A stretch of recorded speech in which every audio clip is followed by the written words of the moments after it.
Welcome to Indiana Sports Beat Radio, presented by Endeavor Hospitality Group and Andy Moore Honda of Bloomington. Looks over the middle, second guesses, fires, throws. Does he make the catch in the end zone? Yes! Touchdown! Oladipo to win it. Another one! He got Another it! one! Oladipo! Another one! Huge hole! He's at the 30! He's gonna go! 10, 5, touchdown! Jonathan Taylor! Galloway finds Rob Finnessy, who fires the three, and He hit it! Now, from the Golf Club at Eagle Point Studios, here's your host, Jim Coyle. Hello, everybody. Welcome along. It is Thursday, Indiana Sports Beat Radio. Jim Coyle with you as always. Dustin Schutte joining me as well. Brought to you by our good friends from Andy Moore Honda, Bloomington's #1 Honda dealer, and Endeavor Hospitality. Make sure you go join the WOW Club. That's your Apple App Store, Google Play Store. Start earning WOW rewards today. It's easy, it's free, and they just send you rewards. And through all of our Endeavor Hospitality sponsors like Southern Stone, Courtroom Sports Grill, Feast Market and Cellar, Cabello, BB's Market, your local meat shop, steakhouse, caterer, no matter where you live. Cannot wait to start these Friday shows, man. But you can visit bbsmarket.com and order online right now or today and get your tailgating festivities ready to go. Soda pop. That's what I'm ready for. I hate jumping on bandwagons because I don't want it turned around on me. This one's why I can't. This one's hard to stay off of, man. That's such a, I don't know this name. I didn't know this character. But it's such a, I'm digging the name, man. Soda pop. What's up, Soda pop? It just rolls off the tongue. It's catchy. It's what's up, Soda pop? It's easy, man. I feel like it works well with my last name too. Soda Pop Schutte. Oh, wow. Look at that. Soda Pop Schutte. But you got to have a better story of why they call you Soda Pop. When I was a baby, we couldn't afford formula, and my grandpa worked at the old RC cola factory, and he'd bring home blah blah blah, and they'd feed me Soda Pop. There you go. So that's it. I'll work on a backstory to it. See if I can. I'm just getting ready to say we came up with a backstory. Dave G checking in from the casket capital of the world, Batesville, over there in is that real? Casket capital? Well, I would venture to say you got the Batesville Casket Company, and I think there's another one over there. Huh. It's kind of like Elkhart being the RV capital, right? I mean, Elkhart, Indiana. Tons of our RV manufacturers are there. Or a lot of them come from there. So there's that. I'm going with it. I think we should do the show from a cat. Ooh, no, I don't know. God, that just wow. Could you imagine that? That's the first time. That is the first time I have nipped it right in the bud. I didn't even finish that thought. And I'm like, nope, not a chance. I don't even know what your backdrop would be if you did that. It'd be pretty. It would be eerie. Pretty solemn. Pete checking in from up north in Minnesota. He says he's liking the Schutte on his co-host. No chili talk today, boys. Too many great guests. Jam-packed Thursday. Boy, is it! And thanks for reminding me. Of course, Matt Taylor from the Colts will join us. We'll catch up on the Colts, see what the boys are up to. I've seen a lot of defensive talk here of late, whether it's about Ndakwe or whomever. But we'll find out. We'll find out what's going on. Of course, you got receiver talk, but. Oh, yeah, I saw a story about Ngakoue. He's going to study offenses with Robert Mathis this season. That's that to me just shows how he wants to be one of the next great players. like we talked about with Bob Kravitz yesterday, he's going above and beyond to try to hone his craft. Not only that, he's also, I think he surprised, I can't remember if it was a school or if it was at a charity or what, but he basically showed up with a ton of school supplies and helped them out. So doing some really good things off the field, and then he's trying to perfect this craft. And at times the Colts have struggled with pass rushers. So I think if he can get a little bit better on that front, I think the Colts are going to be in really good shape. We've talked about, we think they're a playoff team. They might be an AFC contender. Man, I'm excited. This is probably the most excited I've been to see a Colts team in a couple of years. Yeah, it sounds like the things are, like I said yesterday, things are going into the season are going as well as they have since definitely Andrew Luck era, but yeah. I'm trying to think how good were they defensively during that time. That's a good question. I don't remember. Are they slightly better right now? We'll have to wait and find out. But everybody hitting us up on the Andy Moore Honda hotline. Appreciate you guys, and you can do the same. Just reach out and subscribe to Indiana Sports Beat Radio on YouTube, and that way you can hit up the comments board anytime during or after. Doesn't matter.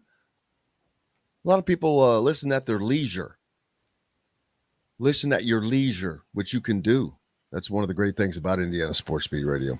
Exactly. But our boys, our friends down on the ref in Evansville, 97.7 ESPN, only sports station in Evansville. I have learned. Well, that didn't used to be the case, but now there was a Fox station there. They've given up the ghost, baby. It's just the ref in Evansville now. So there we go. So hope you guys are. Well, speaking of Evansville, I would be remiss if I didn't mention this horrible tragedy yesterday. And I still haven't seen, I guess, further results. But there was an explosion in Evansville. If you didn't see that, but the area, it was mind-boggling to me because it involved, at last I checked, 39 homes. It killed, the last thing I've seen, still 3 people, unfortunately, were lost their lives in that. But 39 homes damaged after an explosion in Evansville. I can't imagine. There was one that happened down in southern Indiana, Jeffersonville, about a year ago, and it just obliterated the house. Just it would look like, you could tell, looked like a bomb went off. So I can't imagine 39 homes. I know this may have had some. This other one may have had some peripheral damage, but I'm like, that's a big area, man. Yeah, that was pretty sad and devastating to read. You had that tragedy, the flooding that happened in Kentucky. I mean, just that area has been under some stress recently. That's for sure. But yeah, that's just mind-boggling. It has to be some kind of natural gas explosion, because the one like in Jeffersonville, I think, was like a propane gas explosion from inside the house. Yeah. This had to be a much, much larger scale. Yeah. Yeah. And so our thoughts and prayers to any and everyone down in the Evansville area. Of course, a lot of our listeners on WREF, the ref. So we're thinking about you guys. On the program today, like I said, $850 to you. To me? Just kidding. I wish I had $850 to you. Matt Taylor joins us in our next segment. We've also got our man Rick Bozich on today as opposed to Wednesday. He couldn't make it yesterday. He was busy being a Hall of Famer. Being a Hall of Fame reporter. But he's with us today, and I cannot wait, as always. Oh, yeah, there's something I'll get to in a minute. Chris Denari, of course, joins us. And the former sports information director for Indiana, when there was only one, he did football and basketball for Bob Knight, for Bill Mallory. Kit Klingelhofer also was one of my professors. But he is out in Dyersville, Iowa, site of the If You Build It, They Will Come Field of Dreams game, which is tonight between your own Cincinnati Reds and the Chicago Cubs. Yeah, that's going to be must-watch television, isn't it? That is, in fact, how I met Pete. It was not a basketball class, Pete. It was a sports information class. Yes, but that's indeed he did, and that is correct. Did you hear that in 2023 they are not playing the Field of Dreams game? I did not. Why would they not? I think I'm going to have to go back and read this, but I believe it's because there's going to be construction on like a complex. And so they're going to have to rope off a certain number of a certain area, and it won't be able to accommodate people like a large crowd. It won't be able to accommodate a large crowd. So I think they're going to not play in 2023. And then wait a minute. I missed something. I missed something at the beginning. They're building they're like building some sort of athletic complex, and the area they need to rope off will not permit a large crowd. So they are building it so they will come. Yes. So I think it will return in 2024. I believe that's the plan. How can you not? I don't understand something that happens one freaking time a year. Correct. You can't figure out. That's insane. Well, it's because it's Rob Manfred is in charge of running the MLB, and although this may not be directly tied to him, I do not have any confidence that he will get anything accomplished at all ever. Rob Manfred is potentially the most inept commissioner of the modern sports era. Yes, which is saying a lot because there have been some bad ones.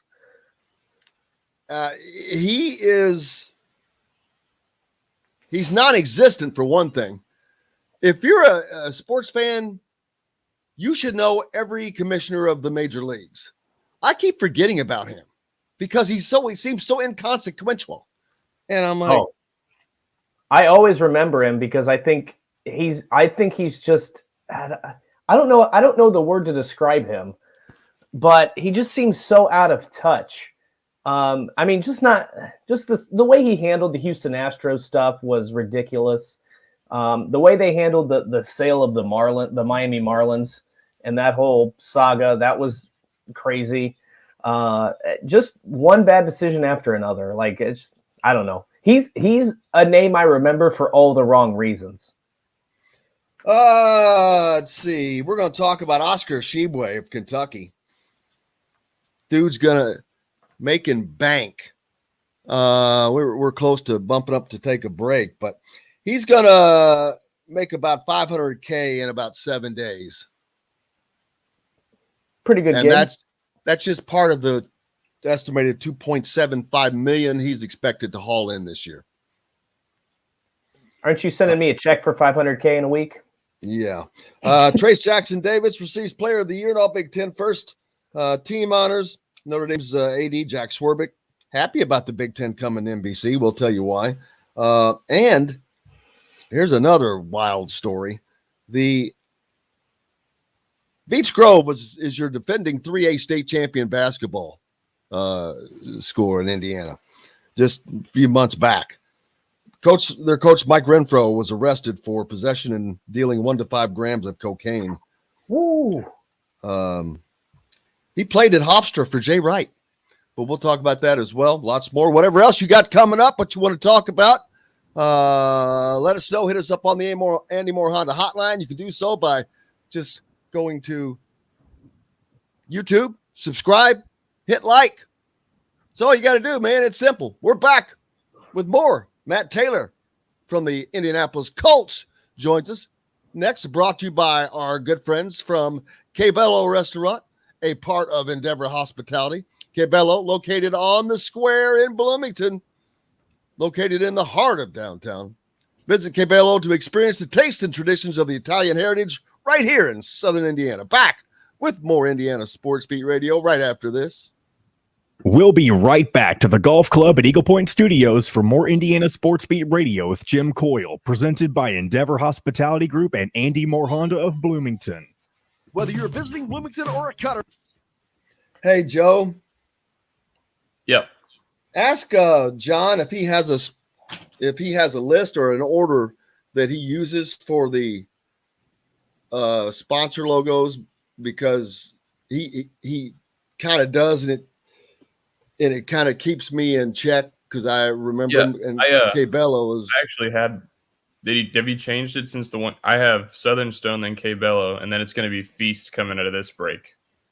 And then so you had, and then Remax and Barber Pop in the same break.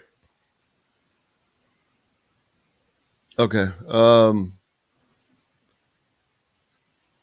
Yeah, he usually starts out with BBs, which okay. Go to. Well, that's fine. We'll make sure you get to beat. It doesn't matter. Just make sure you work it in. Sure. I got to tell you, Five Lefts, once my hair gets to a certain point, it does start sprouting quite a bit.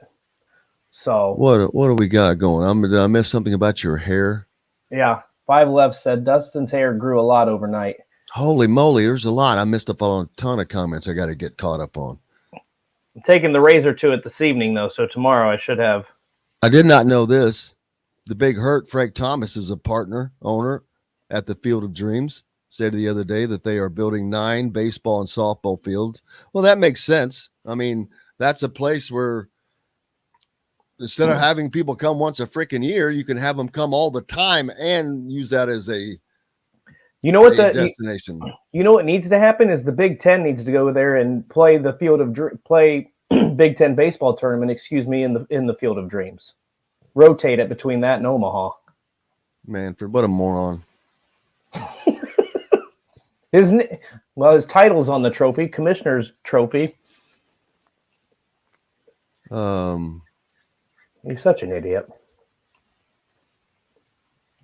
Jennifer says there's a video of that explosion. I can't imagine that.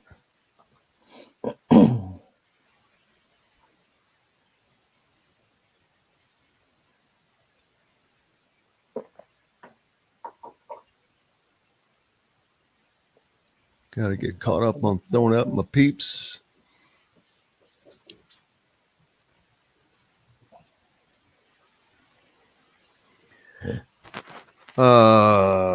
Right. Oh, yeah. 30. Oh, dude. I'm going to send you this, Dustin. Okay. I'm buying these 4 microphones I found on a Facebook Marketplace. Probably ought to get them for like $40. What was it? They're microphones. Oh, okay. Full episodes of Indiana Sports Radio on our homepage or on the station every week, Monday through Friday. If we're not on a station where you live, we should be. Ask for Indiana Sports Beat Radio. This segment is brought to you by Feast Market and Cellar. Now back to the Golf Club at Eagle Point Studios for more Indiana Sports Beat Radio with Jim Coyle, presented by Endeavor Hospitality Group and Andy Moore Honda of Bloomington. Welcome back, Indiana Sports Beat Radio here on this Thursday, and it is a cloudless sky out there. Incredibly nice. Earlier this morning, I walked outside and I'm like, what the hell is this? Is this October? It's no humidity, low temperatures. It was just spectacular. Unbelievable. Must be nice. Here in Florida, hotter than hell every day. Yeah, what's that soup like? It's let me tell you. This is another reason why I miss Georgia, because I actually enjoy some of the seasons, but I don't like winter. So I got pretty much a light winter You got the heavy summer, which I don't mind, but then you also get fall and spring. Here, it's just summer, and then there's like 6 days that is kind of spring and kind of fall. Yeah, I hear that. Larry, he's on his way north to Bloomington from South Georgia. Hope you can listen to us along the way.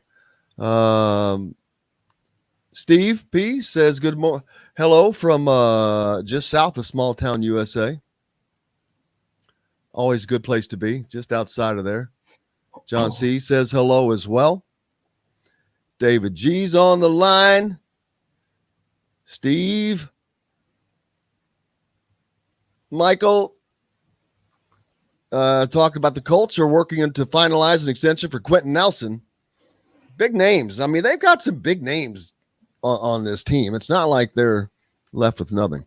Five Lefts is aboard as well. You can do the same as well. Go to if you can follow us on YouTube and hit up the comments. If you got a question, you can reach out to her as well.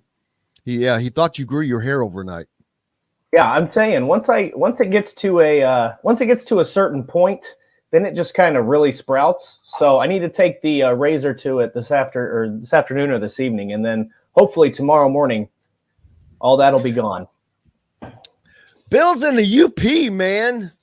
Now, is that a normal destination? I can't remember, or a normal location for you, Bill? I cannot recall, but no, I remember being in the UP. I think I've told this story when I was rodeoing. We had a rodeo in New Albany, Indiana, which is at the very, very bottom of the state, across from Louisville, Kentucky, on a Friday night, and didn't get out of there till midnight one. And then I had to leave and go meet another partner to rope with in a different rodeo. We were roping in the UP the next afternoon at 2 p.m. Ooh. He lived in just outside of Madison, so I took off immediately and drove. I made it to the south side of Chicago in 3 hours and 20 minutes. That was a land speed record. Well, I was lucky. I was driving really fast, but it was late at night, which helped. But also was in a truck that had two fuel tanks. So you didn't have to stop. Bam. Ball rolling, baby.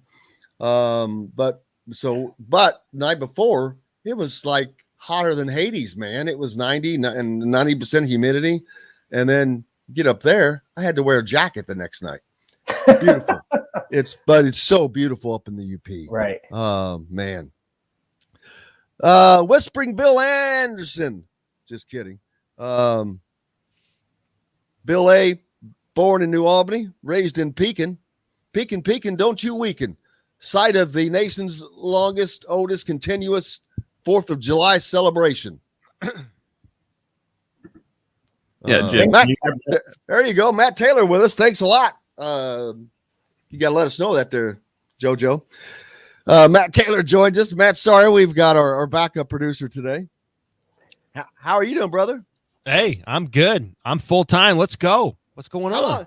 How long had you been sitting there? I listened to all of the driving conversation, the Upper Peninsula. I know everything there is to know now about Northern Michigan. Don't forget to take a jacket. I've got a jacket. I still have hats and gloves from the winter in my car, so I'm in good shape as far as that goes. I used to leave that stuff, gloves in my car year round. Yeah. Hey, listen, we live in Indiana, okay? So if you don't like the weather, just wait 20 minutes. Yeah, I try to keep that stuff for that very reason. Stuff changes, baby. How's it going with you?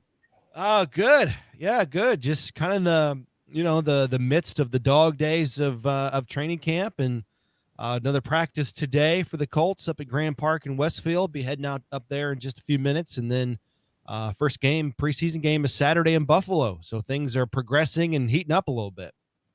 Now, speaking of these preseason games, I've seen, I don't know if it was the Colts or whom, but I think it may have been that there was a plan of playing the starters a little more than what we have customarily seen in preseason games, which is partly why most people don't like preseason games. But then you're starving for pro football, so they take whatever they can get. Yeah, that's it. I mean, that's the conversation that we're always going to have so long as preseason football exists. It's a delicate balance of getting guys ready for the regular season. Sort of that adage of being combat ready versus just getting healthy and having your best players available for week one. Why risk injuries? In an exhibition game, and so it's just this. There's two different, ideologies, if you will. I'm more in the camp of, I think it's circumstantial, and I think the circumstances this year for the Colts dictate that they need to play. I mean, you've got a new quarterback. Think about this. This will be the first time the Colts have a starting quarterback be able to play in a preseason game since 2018, right? So Wow. Andrew Luck, and then in 19, all the drama with the calf, and then 2021 the pandemic wiped out the preseason 2 years ago. Last year Carson Wentz didn't play with a foot injury. So it's just about time on task and assimilating. And Matt Ryan has a new team, a new everything for the first time in 15 years. Plus you've got a new scheme on defense. That's huge. Time on task, schematically with most of the Colts defenders. I think that's important. Also, too, the Colts are one of those teams that, for whatever reason, and I don't think there is just one reason, but they haven't started seasons off very well. I mean, they are 6-11 record-wise, dating back, or in the month of September, I should say, 6-11 in the month of September since 2017. And that includes an 0-3 start, a 1-4 start, a 1-5 start. 3 out of Frank Reich's, 4 years here have been slow starting teams, and they've changed practice times in camp. They've changed the schedule for more rest time. They're pushing guys, in a 3-day period instead of 4-day periods. So it's being tweaked, and it's, that old adage of if it's not broke, don't fix it. This is sort of the opposite of that. You have to keep trying and tweaking until you get this right, because you cannot afford a slow start this year. I mean, every year, obviously, you don't want to get off to a slow start. But if you get off to a slow start this year with all those AFC South games right out of the gate, you're going to be dead and buried, and there's not a lot of time to get back in it inside the AFC South, because the division games are so front-loaded at the beginning of the schedule. There are very few years that you can start 1-4 and have a successful end to the year, but they were so close to having I gotta get that stupid thing off. Something's going off on my phone. But they were almost able to do that last season. Having a 1-4 start, but they were almost able to overcome that. Part of the things that they're hoping to do, I saw that oh God, you're killing me. Stop. Found it. Yannick Ngakoue plans to study offenses with Robert Mathis, 6 years removed from the league, but member of the Ring of Honor. Obviously, a guy who is a quintessential defender. That's the kind of buy-in that has to make Colts fans happy, because that's what it takes. That's that next level buy-in. Yeah, I mean, it's been a very good camp, and it's been a very normal camp. We talked about that last week. No COVID protocols, no injuries to major players, knock on wood. I mean, the only big injury concern so far is, Shaquille Leonard, starting the training camp period on PUP, still not back yet. That still is, something to be monitored. But outside of that, it's not like the Colts have, 6-7 starters missing significant time like that was the case last year. And you got, especially on defense, man, it's been fun to watch. It's like infusing the defense with 3, first round draft picks, big time playmakers in Stephon Gilmore, Yannick Ngakoue, and then you got Julian Blackmon back healthy. I mean, that's like, again, 3 top players that you didn't have last year for majority of the season. And I just think, watching the practices the last couple of days, when you go offense and defense in those 11-on-11 periods, the last couple of days anyways, the defense has gotten the best of the offense. They've gone situational work, red zone, 2-minute drill, 4-minute drill. And it's hard for the offense to move the ball against the defense. And I think some of that is you chalk it up to it's just camp, and you're not game planning, and you're working out the kinks, and you're installing the playbook and you're finding out what works and what doesn't. But I also think there's a lot of playmakers on the defense, and looking at that unit, there's not a lot of holes there, and it's going to be fun to watch that unit progress towards the regular season because I think it has a chance to be pretty special this year.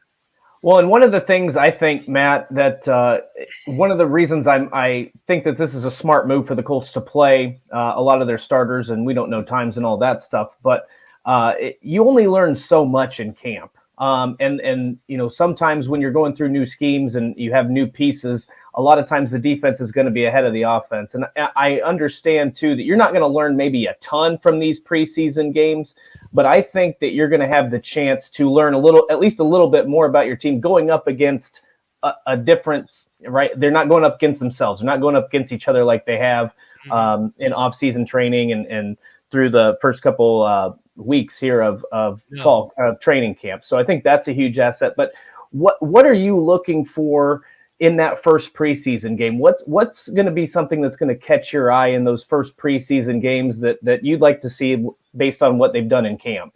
Well, I think that's a great point. I mean, if you go back to the beginning of May and the offseason workout program until now, I mean, that's a long time for the offense and defense to get to know one another and the scheme. Right. So you're looking at 2.5 weeks of training camp right now every day.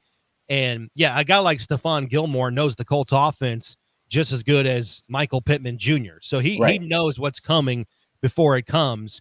And so with that in mind, it's going to be so refreshing to actually play a game against a different team and a different scheme and different players, and quite frankly, in a different environment. For the first time, since the guys reported for camp. But no, I mean, when the starters are on the field in that first quarter against Buffalo, quite frankly, I want to see execution. I want to see the starters win their period of time in which they're in the game. I want to see scoring drives. I want to see third down conversions. I want to see just execution. I don't want to see false starts. I don't want to see mistakes, mental errors. You may not win the game, but you need to win the portion of the time of the game in which you're in there if you're a starter. That's why I think it's so important for Matt Ryan. I mean, just get out there, get in the flow of, the rhythm of how this works.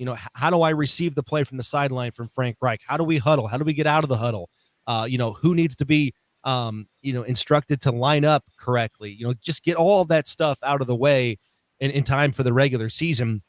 And then I think, when you have the young guys in there, maybe at the end of the first half and obviously there in the second half, I want to see flashes. You're going to have mistakes and you're going to have guys going through those growing pains. It's their first taste of any NFL action.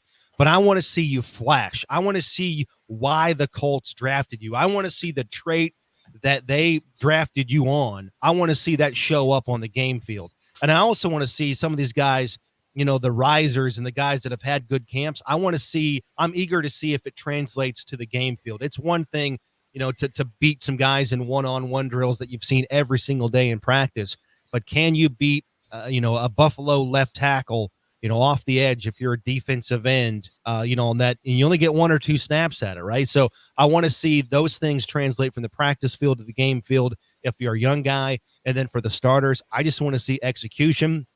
It's only going to boil down to about 3 series in the first quarter, maybe if that. I mean, if the Colts go on a long scoring drive, right, if they get a field goal or a touchdown and it's a 10, 11 play drive, but you had success, you convert a couple of third downs, I think right there you call it quits, you feel good about it, but that's what I want to see. I want to see the offense, and I don't think Buffalo is going to play their starters. I could be wrong in that. I've read where Buffalo may not play, Josh Allen and company on offense, not sure about their defense. So if that's the case, like, for example, if you have the starters for the Colts on offense going up a mix of, some back end ones or the twos of Buffalo, then I definitely want to see the Colts offense move the ball and just execute at a high level. So you're saying they need to pull a Costanza. I'm out. That's right. Go out on a high note, man. That's it. Leave them laughing. I appreciate you appreciating the low lying effort there. Not everybody gets that, man. Not everybody gets that. It's getting further and further away, I've noticed, unfortunately. But of course, that show is 1,000 years old now. I've realized. It's like 25 years old, man. It's unbelievable. It's crazy. It's nuts. How's everything else going for Matt Taylor? I wish I could tell you. I don't really have time to know. That's where we're at right now. I mean, with camp, it's funny. Camp's in the middle of the day in terms of practice. So in the morning, I work, I drive to camp, we do practice, we do media availability. I pack up to sort of beat rush hour going from Westfield to the south side of Indianapolis. I unpack, I go back to work. Kids come home, spend time with the kids, go back to work until about 11:30 midnight every night. So it's like on autopilot, man. I wish I had time to tell you, but that's what life has been the last 3 weeks. Well, it's and it's not going to get any better. It's just going to keep on rolling, baby. Keep on rolling because it's here. That's right, and I'm not complaining because it beats working. And at the end of the day, we're talking football and we're having fun, and we're sitting in front of a computer, sitting here talking about Matt Ryan and completion percentage and all that. We're not working jackhammers. We're not digging ditches. Life's pretty good. This is a rhetorical question, but did you know that high school football starts tomorrow night in Indiana? I did know that. Both Dustin and I were dumbfounded to find that out. Well, I'm in Florida, so I have an excuse. Oh, hush. Now, is it the first game or the scrimmage week? Yeah, it's the Jamboree scrimmage week. But even with that, I was like, what? Yeah. I remember I thought our Jamborees were like at the end of August. No, this is how this goes. This is exactly how this goes every single year. You start training camp, you blink, and then it's week 3, and then you blink, and then it's Thanksgiving, and then you blink, and then it's New Year's Eve, and then you're getting graduated. And then you've graduated. Yep. Brother, and you just try not to piss anybody off in between. Yeah. Well, good luck with that. Yeah, that's not something I'm great successful at. Matt Taylor, the voice of the Indianapolis Colts, brother. I hope you have an incredible weekend. Looks like it's gonna be pretty nice out there. Yep, will do, my friend. I'll talk to you next week. Thank you, sir. Matt Taylor joining us here on Indiana Sports Beat Radio. Got some friends hitting us up on the Indy Moore Honda hotline. Dr. Bill, Mr. Roger Reynolds, head of the Reynolds Family Dentistry Group, along with Dr. J, went down there yesterday. Got to see the boys. Haven't got to see them in a minute. Got me my championship smile back on. So it was good to get that. Good to see those guys. And it was, as always, a painless venture. Very, very important in choosing a dentist, let me tell you. Lots more coming up here on Indiana Sports Beat Radio. We have got Rick Bozich yet to come along. Kit Klingelhoffer is at the Field of Dreams game. And Chris Denari as well. And more to get back to. Dustin Schutte from Outsider.com is with me. Jim Coyle. We're back with more, brought to you by our good friends at Metalworks Brewery Company. All part of Wow and Endeavor. Metalworks located right on the square, the former Function location off of 6th Street by County Caddy Quarter to Cabello. But Metalworks Brewing Company is the culmination of a passion for beer, food, and custom metal art, alongside a desire to be actively involved in the community. Make sure you go to the WOW Club at your Apple App Store or Google Play Store and sign up and start earning WOW rewards today. They are a sponsor of Value Athletics and Indiana Sports Beat Radio. Back with more after this. We'll be right back to the Golf Club at Eagle Point Studios for more Indiana Sports Beat Radio with Jim Coyle, presented by Endeavor Hospitality Group and Andy Moore Honda of Bloomington. The sun is out, the birds are chirping, and the fair. Holy smokes. Oh, dang it. I meant to give a shout out to Joseph. Dang it.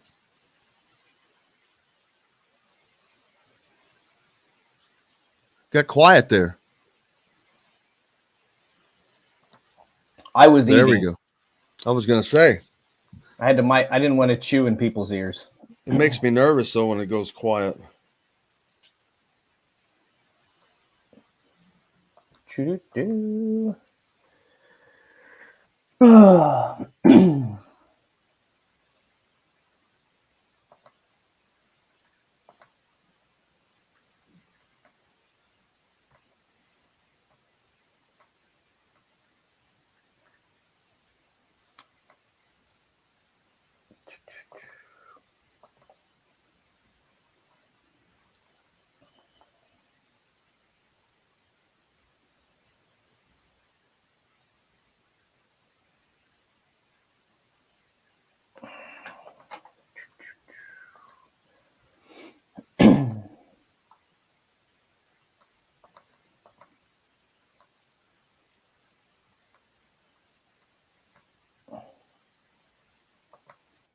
I'm playing golf tomorrow with a couple of guys.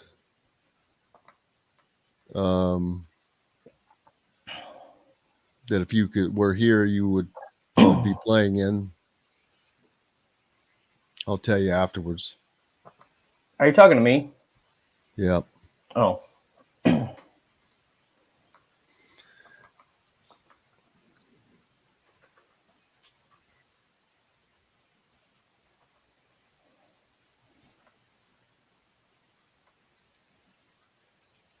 What up? What up? What up?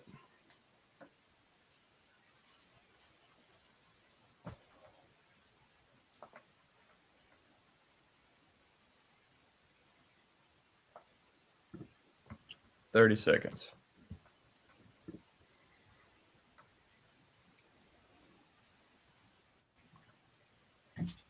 $30.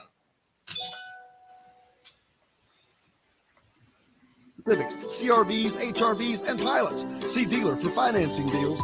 Andy Moore Honda, Bloomington's #1 Honda dealer. Get more to your door with AndyMooreHonda.com. Come see us at the all-new Andy Moore Honda, now in Bloomington. This segment is brought to you by Remax Advanced Realty, Indie Home Pros team by Cheryl Sizemore. Now back to the Golf Club at Eagle Point Studios for more Indiana Sports Beat Radio with Jim Coyle, presented by Endeavor Hospitality Group and Andy Moore Honda of Bloomington. Welcome back, Indiana Sports Beat Radio, coming to you on this Thursday. Jim Coyle with you as always. Dustin Schutte joining me as well. Hope you're enjoying it and having a good day. Brought to you by our good friends from Remax Realty. If you're in the market for a home in the Indianapolis area, you need Cheryl Sizemore and her 2 decades of experience. It could be the difference between getting the home you want and not. Reach out to Cheryl at IndyHomePros.com. I don't think I've ever screwed that one up. Cheryl at IndyHomePros.com, and she will get you taken care of. I'm looking to see if we have that flyer up. There it is. Mybor. They're having a Realtors golf outing next Friday. If you're interested in playing, I think they still have some open spots. I'm playing along with Bob Kravitz. There will be several others out there. Noon shotgun start. So hope this weather stays like this. Holy smokes. The Heartland's Crossing, like a Lynx style, man. Maybe I should wear a kilt. Oh, God. And pretend I'm playing in the open, in the old country. You got bagpipes, too, you can haul out there? Well, I did go to Floyd Central where we were the Highlanders. Oh, really? Absolutely. Nice. We were the Scottish High. Yep. Absolutely. There you go. Yeah, somebody they had band members that had to learn how to play those things every year because when they played the school song, they'd come out with the bagpipes. It was kind of cool. But I'm like, that's prety unique. I'll give them that. So you got that going for you, which is nice. You have access to, based on your connections to your school, you have access to a kilt, some bagpipes, maybe one of those hats.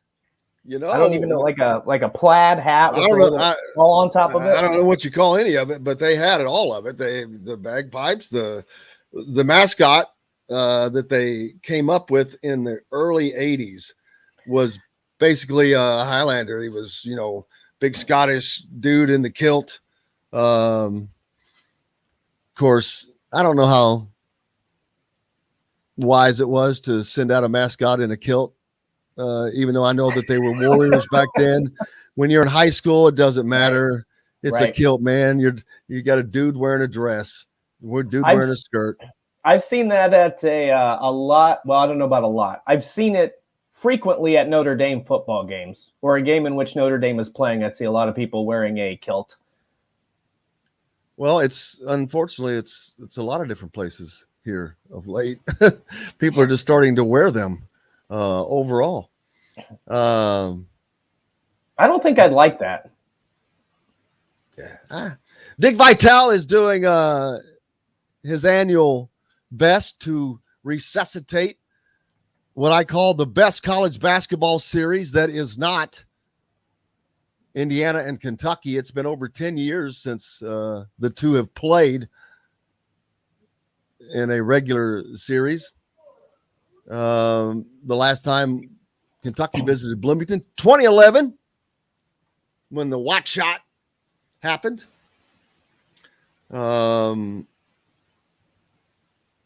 That's crazy. Yeah. It's been that long since they played.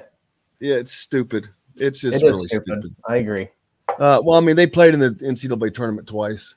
Right, but that's not scheduled. Well, I mean, it's not scheduled between the two schools. Right. It's just dumb. It's just really dumb. Going to Gonzaga. What the hell is that going to do? Going to Spokane. There's no recruiting out in Spokane. Right.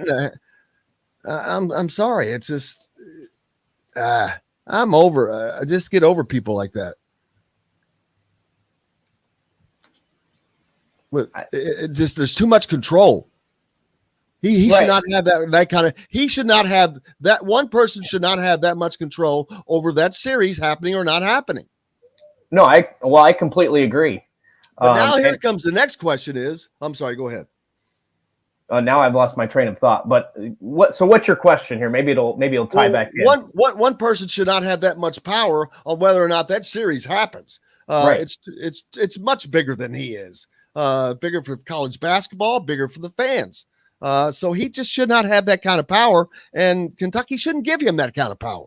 I mean, you should have an AD that has the balls to say, "Hey, dude, I know you're not liking this, but we're going to have to make this happen." Right. Well, I'm sure he. If that wasn't the case, I'm sure that there was some initial pushback, but I'm sure that there was a threat to walk, or I can get any job in the country, or something along those lines. Now I don't know that, but I would imagine that if they don't bow to Coach Cal, that he would threaten to go somewhere else. I mean, I don't know how it all works, but he's clearly been the guy who has not wanted to return. He keeps saying he's offered to do it at a neutral site, but that's the dumbest thing on earth. Like the allure to me, we talked about this yesterday. The allure of college sports is to get those atmospheres. And I understand you're going to play some games at neutral sites. You're going to have some of those tournaments. I saw a piece in an article that said they were looking, because Calipari said, I'm not going to go out and play in some, gym with 6,000 or so fans of the team that's set up for us to lose. Okay. You little whiny ass. Oh my God. Correct. Seriously, you whiny little brat. Home. And somebody, the writer said, well, so I thought I would research. When was the last time Kentucky had a road game of, in an arena of 6,000 seats or smaller? They said they stopped looking in after the 70s. Wow. But that can't be true, because I'm sure the capacities might be, but those SEC basketball, they're not drawing anybody. Well, I don't even know what the. Well, not back in the day, they weren't. Right. Well, I don't know what the smallest gyms are, but there are some in the Big Ten that are less than 10,000, like Rutgers, Northwestern. Those are the two off the top of my head.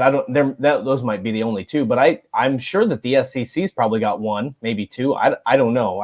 Iowa's not that big. I think it's only, I don't know. It's one level. It comes in at street level and you go straight down. It's weird. Yeah, it's a weird design. But it just doesn't make any sense. Like I said, I feel like it can be used as a recruiting tool for both schools. The winner is going to obviously reap the benefits of that. Maybe he's afraid of that. Maybe he's afraid of losing recruits. I don't know. Well, there you go, right there. Caleb Nost providing it. So they lost to Robert Morris in the NIT in front of less than 6,000 people. Yeah, they didn't have a choice on that one. I'm surprised they played in that NIT. But that's a good little nugget. I remember, I don't know how long this has been. It's probably been over a decade too. But do you remember when North Carolina played at College of Charleston and I think they got beaten in that game? I wish that you can't really do this, but I do wish there was some sort of rule where every 2 or 3 years that major college basketball teams had to play in some of those smaller arenas, because I think it adds, like, it gives those teams a chance to host a big time event, and it gives you the chance to get an upset. Like I think didn't Indiana play at Purdue Fort Wayne one year? Yes.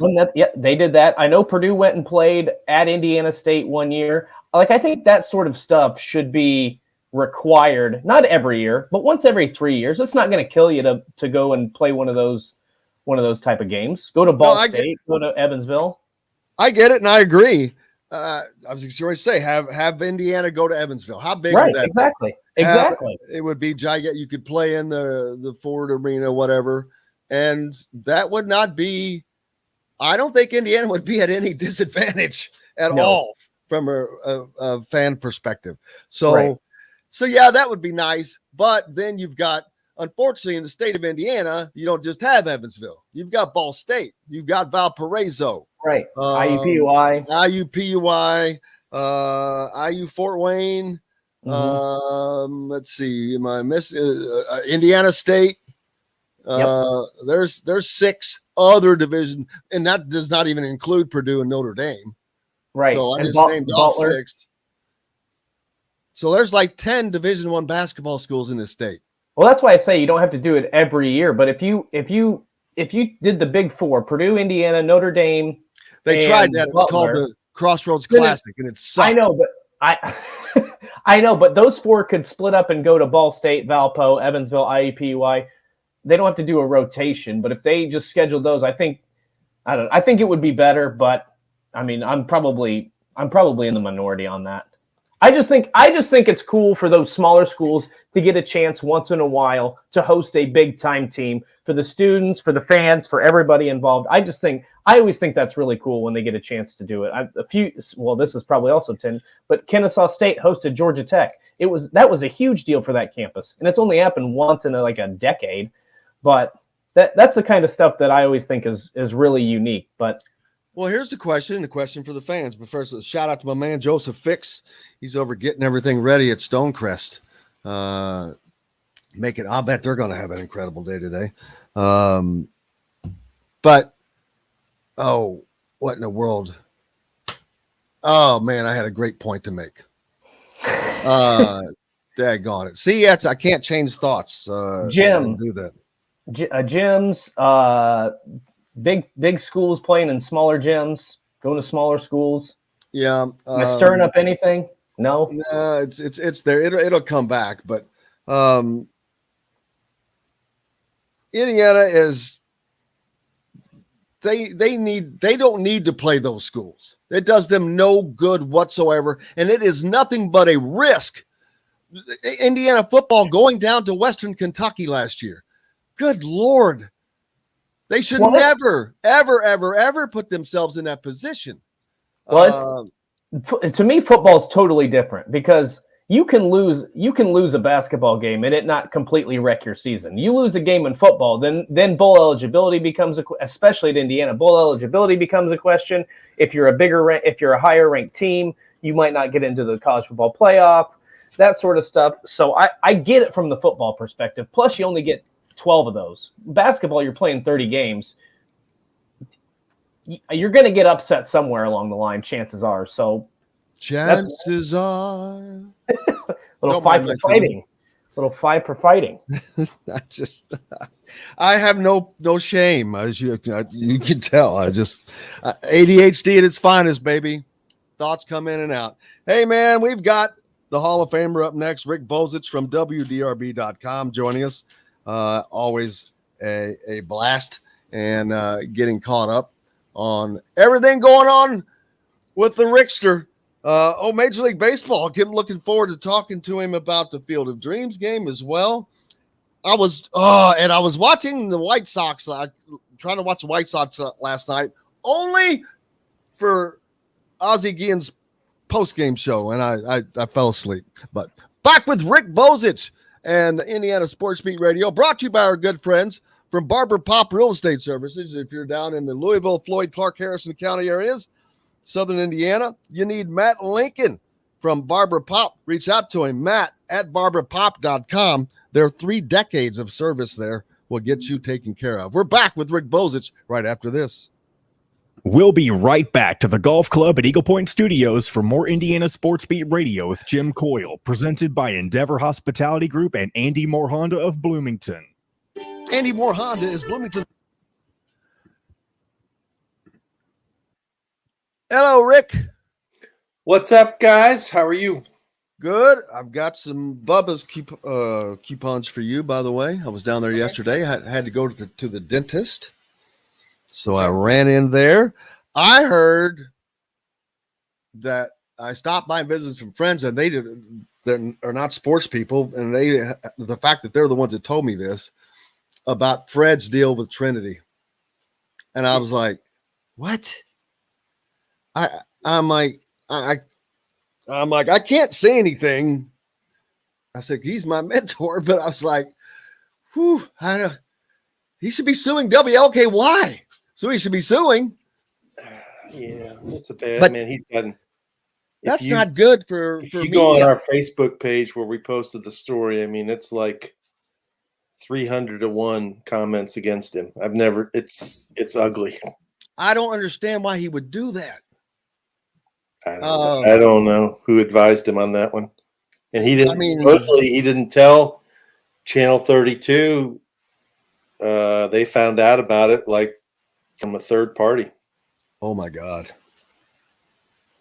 That's just crazy. I don't know what's going on. I really don't. I don't recognize the attorney either. I don't know who it is. But yeah. It's not good.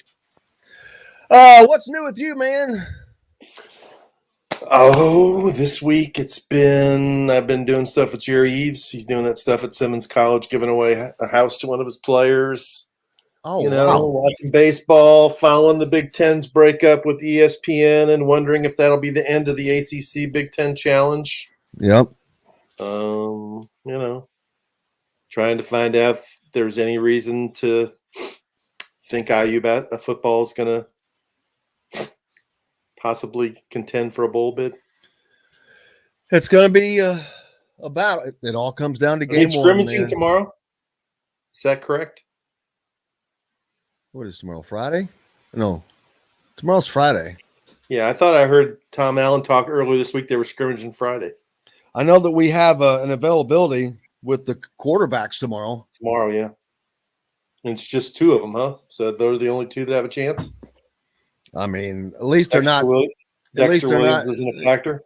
I can't imagine that it has to be these 2 guys. I mean, I didn't read Doyle's story about Donovan McCulley. Was it any good? I just started it. I was on the presser when he was asking, but I thought he might go in a different direction with that story, that it was not going to be good, but it ended up being okay. But yeah, he just talked about him, the potential of that he could actually flourish more so in as a receiver. Or 317-298-0961. Cheryl Sizemore from Remax Advanced Realty. Let Cheryl Sizemore get you in the home you want today. Cheryl at IndyHomePros.com. This segment is brought to you by Bubba's 33 in Clarksville. Pizza, burgers, beer. Now back to the golf club at Eagle Point Studios for more Indiana Sports Beat Radio with Jim Coyle, presented by Endeavor Hospitality Group and Andy Moore Honda of Bloomington. Welcome back, Indiana Sports Beat Radio here on this Thursday. Joined now by the great one, Rick Bozich joins us. He was being busy yesterday, being a reporter, actually doing his job. So, how are the Sox, man? Are they? I haven't. You know what? I've been checking on the Cardinals and the Reds so much, and I've been neglecting my new team. I forgot that I adopted them so quickly. I forget. And they lost to the Royals last night. They're Cleveland's. Are you kidding me? Yeah, they lost 8-3. They're in third place. Only 2.5 games out, but Tim Anderson's out for 6 weeks now with a finger injury, and it ain't happening. This has been a very long and frustrating season for White Sox fans. You can ask Jeff Kegg. But only 2.5 games out, man. That's but they really haven't played good all year. I mean, they haven't been more than they 1 game over 500 now. Actually, they're in line for the wild card spot. No, there's like 5. They're like the 6th team in the wild card. Oh God, the East is loaded, isn't it? Holy crap! Yeah. Baltimore's like the surprise team in the American League this year. They're good. Not only that, 4 out of the 5 teams are plus 500. Everybody but Boston. That's kind of like the opposite of the Central divisions of both leagues. But the Central Division has the stage tonight. The Reds and the Cubs from Dyersville, Iowa.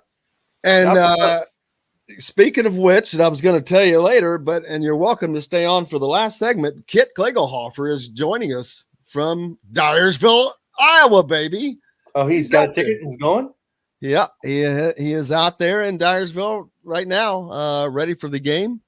Good for him. This evening. So, he's one of the few, the proud, the lucky to see the Field of Dreams game tonight. That ought to be awesome. And cool to having Reds and the Cubs play, 2 of the oldest teams in all of Major League Baseball. I saw the Reds uniforms. I haven't seen the Cubs win yet, but I assume it's pretty close to what they were today. And that's hard for me to say, but I will say, yeah, that logo from there, from is that the late 80s? Those uniforms they're wearing? No, on your hat, the White Sox. This is the 83 winning ugly White Sox. Yeah. What's his name? Carlton Fisk, Greg Lazinski, the Bull. Lamar Hoyt, who's now dead, Richard Dotson, Tom Paciorek. I thought the Braves were going to do something, but man, they're going to be fine in the wild card race. But they've had some injuries. They brought up a 21-year-old second baseman from Double-A last night to play. I saw hit a home run over the Green Monster. Vaughn, he did? Yeah, I think it was his 3rd at bat. Hit a solo shot. Dang it, I'm blanking on his name. Vaughn Grissom. Vaughn Grissom. Yeah. They got some good young players. I mean, they got good young players. Like a lot of teams this year, they've had health injuries. Problems, though, right? Yeah, Ozzie Albies got hurt near the end of that 14-game winning streak, and their lineup they've kind of gone power or strikeout. So it's been hit or miss. They got crushed by the Mets in a 5-game series that was pretty pivotal. They've still got 7 games against the Mets coming up all of them in Atlanta. So that's going to be huge. But if they're not hitting home runs, they're not winning games. Well, power strikeout is better than the White Sox offense, which is strikeout ground out. So, True. It's getting fun. It's definitely getting fun. So Kentucky's Oscar Shibwe is going to make about $500,000 in a week, doing some different NIL things that are set up for him that will estimate and bring in an estimate total of $2.75 million at this point for him, which is good for him. But man, that's a nice little payday. Yeah, I mean, when he was pretty decisive in coming back to UK, I think everybody knew that his reward for that was going to be substantial, and it is. And he was the best player. I mean, he was the unanimous player of the year last year in college basketball. So if people are going to get paid, he deserves to get paid as much or more than anybody. And he's a good kid. I mean, in my dealings with him in Lexington, he's very respectful. I think he's about the right things. He's about winning, and he's about UK basketball more so than just getting to the NBA. And he plays tremendously hard. So to me, he's a great example of guys that should be rewarded for what they're doing. And how do you think this is going to affect elite players going forward? I mean, I think you're looking at keeping more of them in for a little longer. We knew it was going to help with the middle of college basketball, but the top end, man, college is fun. And if you can make that kind of money, or even not even close to that, it doesn't have to be close to that, it's worth sticking around another year for. Absolutely. You're going to play, you're going to be a star, you're going to get exposure, you're going to get a chance to improve, and not sit on the end of the bench and possibly be put down in the G League for a 1 or 2 week period where you're playing in a lot of times in a not much more than a high school gym and riding buses and stuff. So yeah, I think it'll be a big deal. And I think it'll put pressure. It's a huge recruiting tool now for Kentucky to say, look at this guy. I think it puts pressure on other programs to raise their game to that level where the top players at other programs can be rewarded in that level. Let's see. I saw where Trace Jackson Davis has been mentioned in Player of the Year and all that stuff, but of course, that's nothing surprising there. Actually, if he wasn't, that would be the surprise. So, putting him in those categories is nothing that fans should be surprised at. It should actually be expected.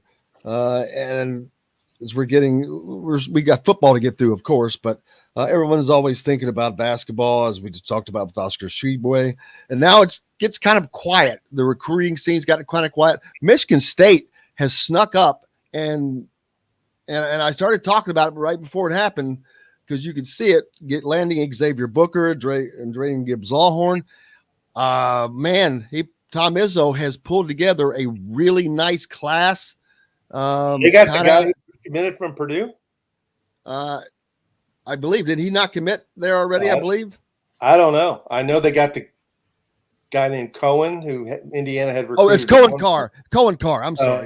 Cohen Carr. Yeah, I didn't know if Gibbs-Lawhorn had committed anywhere. Yeah, they got Cohen Carr, and they got another guy, and they've got a very solid class, which they needed, because the class they have coming in this year isn't that great.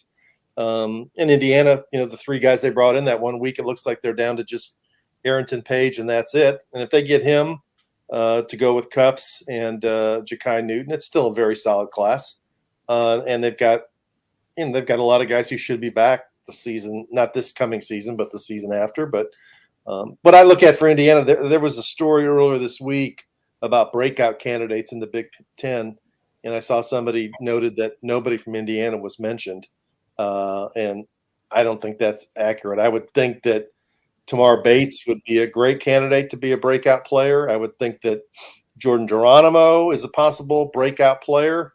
And who knows, Jalen Hood-Schifino could be a breakout player. So if Indiana is going to reach some of the goals that they have for this year, one of those 3 guys, in my opinion, would have to be a breakout player. Oh, there's no question. I think you have to have. Well, you have to. Otherwise, what do you have different? You obviously have the addition of the freshmen that are in there, but they're still freshmen. And right. You haven't cured what were your problems last year? Shooting, wing contribution from the wings. So how have you solved that? If Tamar or Jordan Geronimo or even Miller Kopp, I don't know what the expectations should be there, but the contributions exactly weren't there in great proportion last year. So maybe he steps up. Maybe there's less pressure. Maybe it makes it easier. I don't know. But they've got to get contribution on those wings is where it has to happen. Yeah, I agree. And they also have to have Xavier Johnson play, the majority of the season the way he played the last 10 or 12 games. He was really good. I thought the last 10 or 12 games of the season, he wasn't quite as good during some stretches earlier in the year. We haven't heard much about him this summer, which I think is a good thing. He's kind of stayed off the radar. And, I think Indiana will, in most publications or most websites, will be picked first or second, no worse than third in the Big Ten. So this will be the first time in a while they'll go into a season with expectations. And with that in mind, I know it doesn't matter to Mike Woodson. He's just been around too long. But this team, they're not used to that.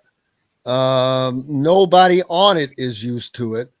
And then you add the freshman element to it. You've got two of the guys coming in. Well, there was no really expectations on them because they were playing on one of the best teams in the United States. Right. So it's how are they going to handle that? Because last year we saw they didn't handle adversity very well at the beginning or at the end of each half. It was just adversity was their nemesis, and that's something that they have to get past for this team to elevate. Yeah. And they should have adversity because when you play Arizona and Las Vegas and you play Kansas in Lawrence and you play Xavier in Cincinnati and you play North Carolina in Bloomington, you're going to have some adversity in all four of those games. So, they're going to be judged. The early judgment on that team will be how they do in those four non-conference games. And if they really want to be considered an elite team, you better win at least two of them, in my opinion. I mean, I think they'll probably start out ranked this season in the top 15. That would be my guess. And it'll be up to them whether they want to play themselves up to where they actually are a top 10 team or, if they lose three of those games, they'll fall out of the top 25. Yeah, it's going to set up the season quickly. Dustin, on the football side of things, we've talked about you talk about setting up the season quickly. Game 1, Illinois. All the marbles are riding on that. They have to win that game. If they win that game, they actually have a shot to go 4-0. Maybe worst case 3-1. But that is a must win. I completely get the secrecy. In this day and age, it's almost impossible to do what they're getting done right now. And there's only, it has to work out to where, well, you've got a new potential new quarterback. You've got a new offensive coordinator. So your offense is going to be different. You've got so many different guys from the portal, new running backs, new receivers. It's all different. Illinois didn't have jack to look at really. So why the hell give them anything? And so I get it. It sucks for us, but I get it. Well, and I mean, I think you look at there's going to be some. You don't want to give Illinois really anything. Illinois is going to play a game in week 0, and I think we'll find out which side benefits from that most. Is it Illinois because they get to make the adjustment from week 0 to week 1? Or is it Indiana because they have a week's worth of film now, or one game's worth at least on Illinois, and Illinois doesn't have anything to look at from Indiana because they've changed coordinators on both sides of the ball. They're bringing in a new quarterback. The only thing that is that their offensive line wasn't very good last season. I think we don't know who the pass catchers are going to be. We don't know what the defense is going to look like. Now, you probably have a pretty good idea because Tom Allen has had his hand in that. He's going to have even more of a role this year, but yeah, I mean, like we said, to me, you beat Illinois, that puts you in the conversation to beat other teams like starting 4-0, potentially beating Cincinnati, beating Maryland, Rutgers, some of those other teams that are mid to lower level in the Big Ten East. You're probably competitive with Purdue. You can't beat Illinois. I look at that schedule. I don't know who you're going to beat in the conference. I think that's fair. I think that's fair, and I agree. It's a mixed bag. I mean, I think you can argue that it is an advantage for Illinois because they get the opening game jitters out of the way. If they beat Wyoming, which I think the game is in Champaign, they have a little bit of confidence. You figure out, who can play and who needs to play more and who needs to play less. On the flip side of it, they have no idea what Indiana is going to do offensively, what defensive schemes are going to work the best. I agree with Dustin. I mean, what Tom Allen's defense is going to play, basically the 4-2-5, because he's done that all the way back to South Florida. And some of the personnel, because a lot of the personnel is back, but it's IU's offense, so it'll be the tough team to game plan for. But I think, if you've got a good coaching staff, you can usually, even if you're getting burned by it, you can make adjustments by halftime. So any advantage Indiana would have in that game for that reason, I think would have to be taken advantage of in the first half. Yeah, and defensively, Tom Allen back on the call will be a little different and an advantage for Indiana. They were very successful when he was the DC. And I think that they can be again, especially since he's got some talent back. He's got some talent back there. He's got an All-American and Taiwan Mullen. He's got some other talents that, boy, if this team had a Micah McFadden, we'd be singing a little bit different tune because of how good the defense would be, but they're not. Nobody's really written the story. At least if they have, I haven't read it, but I think it's pretty obvious from like pulling different quotes together and different things that I read that the defense was closer to dysfunctional than anything that we could have dreamed of last year. And that watching it, I think we all sense that Charlton Warren's play calls weren't as aggressive. His defense kind of sat back and read more than Tom Allen's did. And, McFadden made those comments after the season about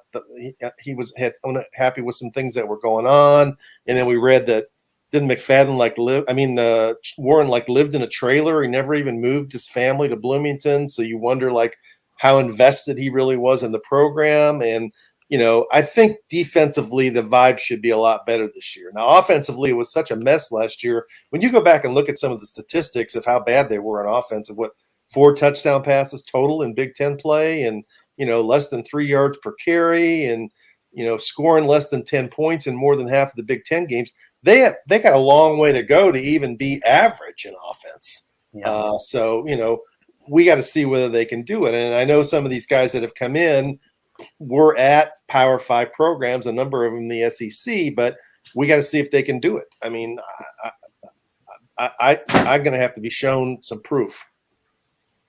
Right. Yeah. Well, as everybody does. And I think it goes back to, that's another reason, not only the importance of winning that game from a strategic standpoint of what the momentum that it gives you as a team, but from a fan perspective, right? That is a big game.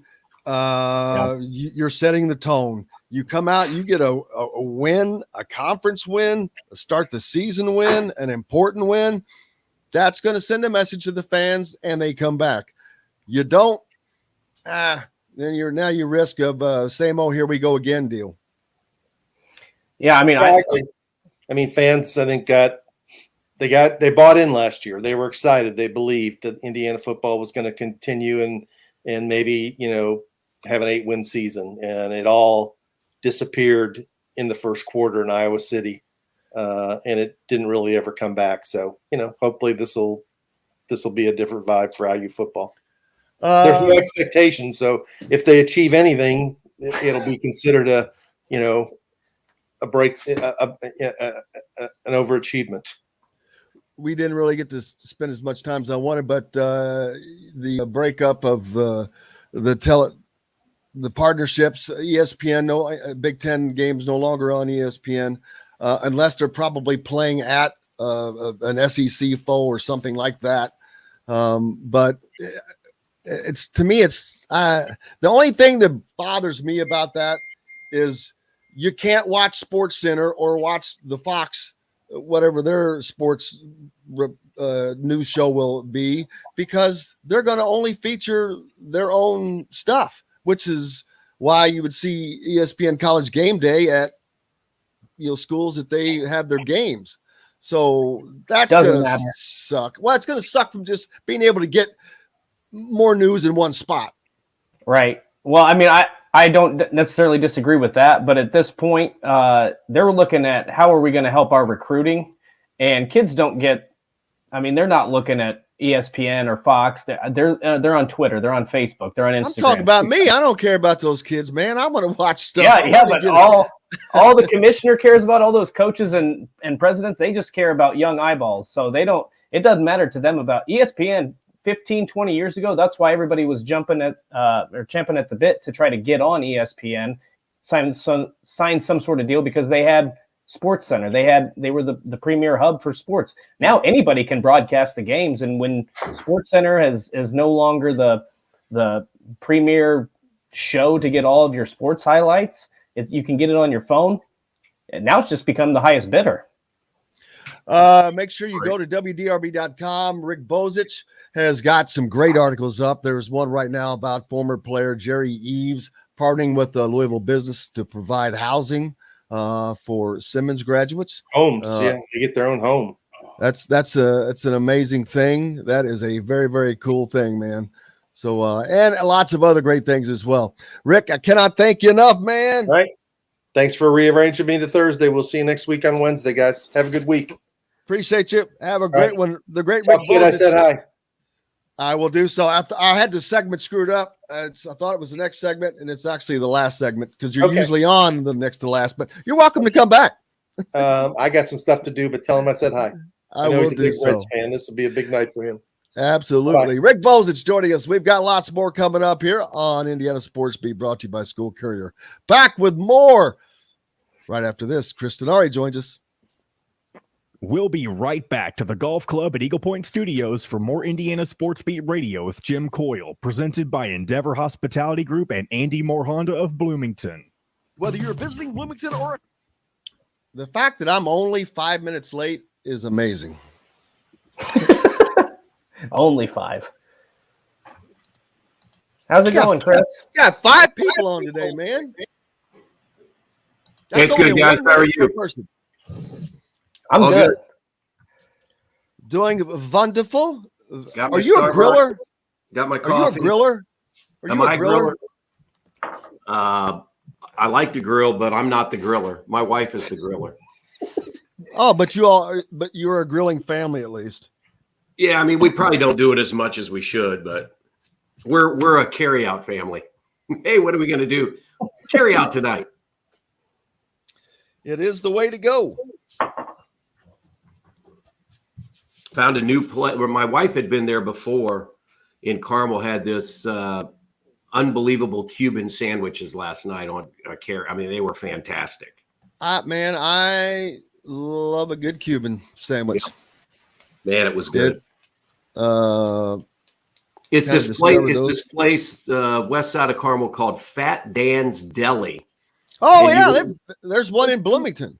Well, and it's funny because it's really a bar. I mean, it's yeah. You when you drive past it, you just think, oh man, it's a deli. But I walked in there to get carry out. It was a cool place. I mean, people were eating pizza. It was packed. I didn't go in there for a year because I'm like, I'm not going into a deli. Yeah. And then I met the manager and he's like, no, you should come in and see it sometime. And so I did. And I'm like, holy crap. It was really good. It is a bar. It is not a deli. Correct. I so didn't know. It's kind of cool though. It's kind of a secret deal. Like there was a place in New York and Manhattan I went to called Please Don't Tell, PDT. And it was just on, I can't remember what street it's on. I can look it up though. And it's just a hot dog. You go into, it's a hot dog store and then there's a phone booth over on the side wall and you go over on in that phone booth and you pick it up and you call and give them your name. And then you wait for that phone call to come back. And then when that phone call comes back, you say, okay. And then you step through the side of that phone booth into a completely another atmosphere, a speakeasy. 20 seconds. HRVs and pilots. See dealer for financing deals. Andy Moore Honda, Bloomington's #1 Honda dealer. Get more to your door with AndyMooreHonda.com. Come see us at the all-new Andy Moore Honda, now in Bloomington. This segment is brought to you by Courtroom Sports Grill in Bedford. Now back to the Golf Club at Eagle Point Studios for more Indiana Sports Beat Radio with Jim Coyle, presented by Endeavor Hospitality Group and Andy Moore Honda of Bloomington. Welcome back, Indiana Sports Beat Radio, coming to you on this Thursday, brought to you by our good friends from Courtroom Sports Grill, located down in Bedford or up in Bedford, depending on where you are, right? But make sure you stop in, and a great place to watch a game, have lunch, meet friends, all part of the WOW Club. Make sure you go to your Apple App Store, Google Play Store, and sign up for the WOW Club today. Start earning WOW rewards, all part of the Endeavor Hospitality Group. Sponsored by U Athletics, and more importantly, Indiana Sports Beat Radio. Welcome, Chris Denari, in from fresh out of the garden, from pruning. He just put his pruning shears down. He took his yellow gloves off, snapped them off. It is that quiet time. It is that quiet time in the NBA. I was in the building. I was in the Ascension St. Vincent Center the other day. And August is really, I would say, the lightest month. It's the getaway month for coaches and front office people, though. As I talked to somebody in the front office yesterday, it's still a 24/7. Even if you have some time at home, you're always wondering what could happen. And we're anticipating the NBA schedule to come out in the next week or so. But I'm sure there's a hang-up because of Kevin Durant and maybe Donovan Mitchell, more so on the Durant story. I mean, how does that affect television? Because we know when the schedule comes out, you're going to have the national TV games, the TNT games, the ESPN games, the ABC games. And Kevin Durant is a huge factor in that. So where is he going to be? So while this is traditionally for front office people and staff and even the players, a lot of time off, I think right now we've got a lot of things in flux. So we're just waiting to see what might happen here over the next few weeks. You don't have to answer this, Chris, but I'm just going to throw it out there. Kevin Durant, is he the biggest villain in the NBA? And I don't mean this as him being a bad guy. I mean this strictly from the point of the fact that ring chasing. Is LeBron James still in the league? Before you finish, I'm just LeBron. I don't think I'm asking for a friend. I don't think LeBron is in the villain category anymore. I think he went the Tom Brady route where he's not in the villain category because he can't win doing all the stuff that he's still trying to do to try to win. Okay, well, Kevin Durant can't win on his own, so that's all I'm saying. I get it. I mean, LeBron. He won in Cleveland, and I'm not sure that was a. Yeah. They were a good team. I mean, they had Kyrie and they had Kevin Love, but not a typical NBA championship. If they don't have LeBron James, they don't win. Right. LA, he won in the bubble, but still, that was a difficult situation. I mean, he's won 4 times. I put him he's in another category. A little bit Durant. I think Durant is. I think we would all agree one of the most talented players currently in the NBA, and he's an all-time talent. I think you hit on it a little bit when he went to Golden State. They had won titles. He helped them win a couple more, and then he left. So I think you're there a little bit. I mean, he's that love-hate type guy. I think because how good he is. I mean, I've said this about Kyrie. When he came back to play that first game against the Pacers last year, which ironically was the game that Lance Stevenson made his debut at the Fieldhouse and just had a sensational game. I mean, Kyrie is one of the most talented players in the world. And you could say, I'm going to say from a pure talent standpoint, I'm not going to say one of the greats of all time, but from a talent, because I think there's so much more that goes into it. And he's a guy that you can't figure out at times. I mean, so I think there are a lot of those guys that have that love-hate relationship. It's one of those situations that if he's on your team, man, you love him. Right. But if he's not on your team, you really don't want to have anything to do with him. Right. Go ahead. Oh, I thought you were going to chime in there. I don't know if you saw this either, Chris, but one of the things that I saw through Twitter the other day was Victor Oladipo maybe taking a shot at the Pacers organization. It was kind of cryptic. He had got some criticism, just to set the stage for the listeners. He had got some criticism about his decision to leave, how he left, rumored to have asked multiple teams, hey, can I come play with you guys during his final season in Indianapolis? And then he basically said, don't believe everything you read. It's not on me. PG left. They traded Sabonis and I'm not there. So, it's not always the players. Sometimes it has something to do with the organization. I mean, I still have respect for Victor Oladipo, the way he played in Indianapolis, but I felt that was kind of like an unfair shot. I mean, this is a business. I thought that the Pacers, when they tried to offer him, they made a substantial offer. They were going to build a team, I think, around him and his talent, and he just wanted to play elsewhere. That's fine. I just don't know that criticizing the organization if that's what he was doing was the best move. Yeah, I'm an organization guy, so it's it's really hard for me to weigh in, right, from a standpoint. But I'll just say this: I know our organization. I know Pacer Sports Entertainment. I know that they do things the right way, and I've been told that by players who have played for the Pacers. I've done this 16 years, so I've been around a lot of players. Right. And when players with other teams come back or they've retired, I mean, they tell me what a great experience they had with PSNE. I mean, you have one of the best practice facilities in the league. You have a great fan base. So, I was disappointed, to have him, it was a 2 a.m. tweet, right, if you will. But I'm just a firm believer. Here's the thing I was thinking about when you said this, and I knew this question would come up, Dustin. I think about, if you look at today, 2022, and the 30 NBA teams, and how many players are still on their team. And let's go back to even when Vic played that first year in 2017-18.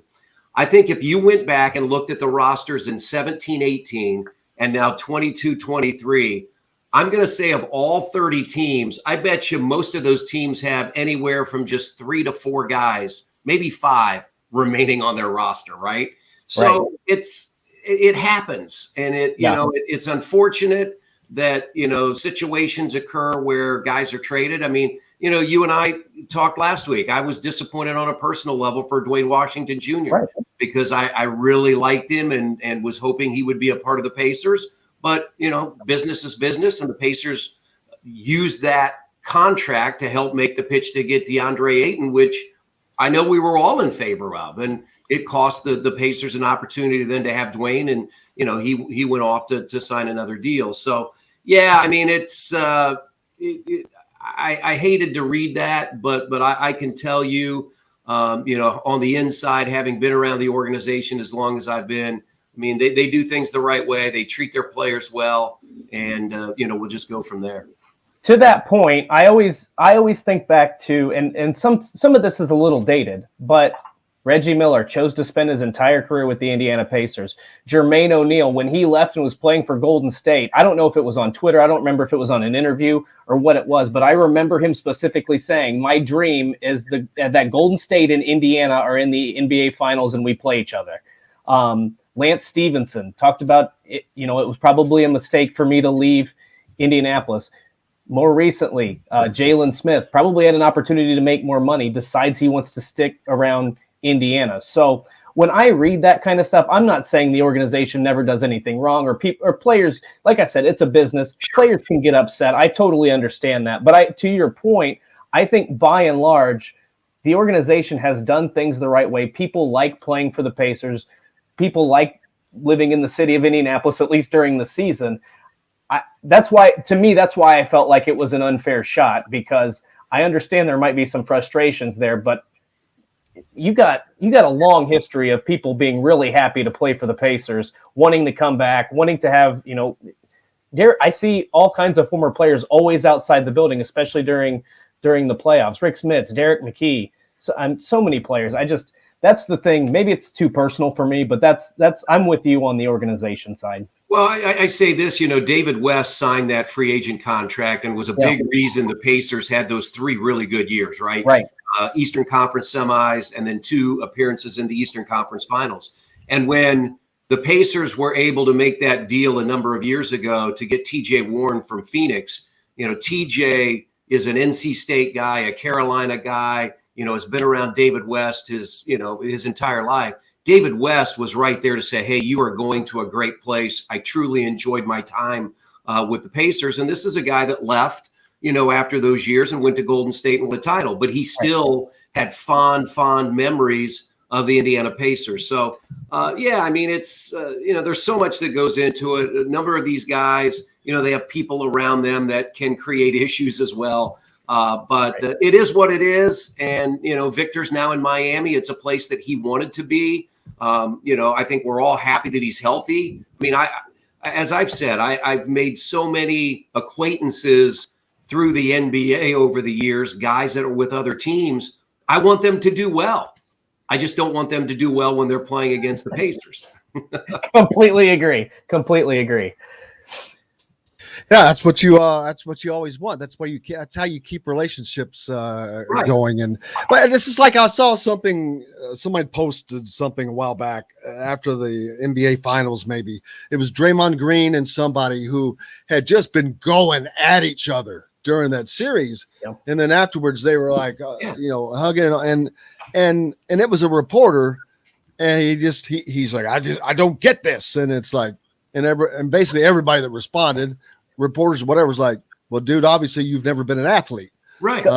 And that's what, if you haven't been, you don't get it. You don't understand, because it's two different worlds. And I know people can't understand how you can lock that and change that, but you have to do that, because for one thing, you can't operate in the real world how you're going to operate on the court with that intensity and that passion for 24 hours a day. But during that time, whether it's a basketball game, 2 hours, or a football game, you got to be locked in and all in and focused and everything, and focused on nothing but winning and defeating whoever it is on that other side that is a blankless face to you. Yeah, but you have great respect for your competitors, right? I look at racing, IndyCar, NASCAR. We've been following that over the summer. And you see guys beating and banging against each other, trying to beat each other to the finish line. And then after the race, whoever won, whoever finished third, he's giving the guy a hug. Man, there's a respect, there's a camaraderie. And so I always say that. You're right, Jim. Between the lines, you want to beat that person. But you also have great respect. I go back, 40 years ago, I went to Wabash. Our arch rival was DePaul. I wanted to beat them as bad as anybody because of the rivalry. But when those games were over, I was just like the guy across the way. He was just wearing a different colored jersey than I was. I wanted to beat him on the floor. But at the end of the day, we had a whole lot more in common off the floor, and we maintained a friendship. So, yeah, I think you're exactly right. And those are the things that you go through as a competitor, that you go through as an athlete. Sure, you want to win and you want to beat that person, but you also have great respect because they are putting in the same kind of work that you're putting in. We've got to get going. All right. Looking forward to. I hope you have a great week and a great weekend, man. Say hello to the Petunias for us. All right, I will. See you, Dustin. See you, Jim. The great Chris Denari joining us here from the Indiana Pacers. We got to take a break because joining us next, Kit Klingelhoffer from Dyersville, Iowa. If you build it, they will come. And they did. We're back from the Field of Dreams game with Kit Klingelhoffer right after this. We'll be right back to the Golf Club at Eagle Point Studios for more Indiana Sports Beat Radio with Jim Coyle, presented by Endeavor Hospitality Group and Andy Moore Honda of Bloomington. The sun is out. The birds are chirping. Hello, Kidrick. How are you, sir? Hi, Jimmy. How are you, bro? I am great, man. How is Iowa? Wonderful. We got to Dubuque yesterday. It's gorgeous. This town is gorgeous. About 60,000 people, and architecture is great. It's right on the Mississippi River. So we did a little carousing around last night, me and the Brinster, and so all good. Yeah, I am so jealous. That has to be pretty cool. It's going to be very cool. We're going to head to Dyersville probably about 11 or so and have lunch over there and just hang out over there all day. What time's the game? Game's at, I think, 6:15 our time, 7:15 Eastern time.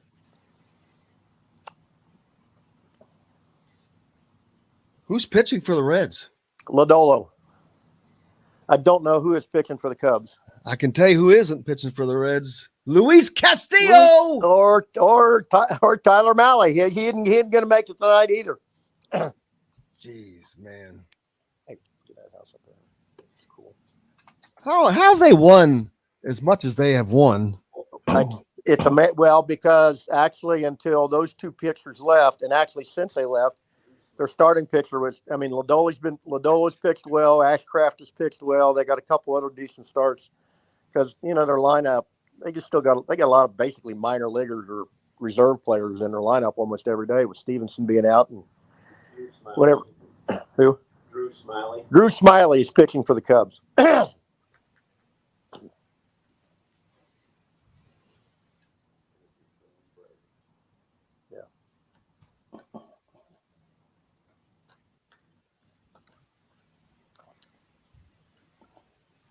Well, IU just announced a new partnership with Molson Coors Beverage Company that will make Coors Light the exclusive domestic beer sponsor at IU Athletics beginning with this season.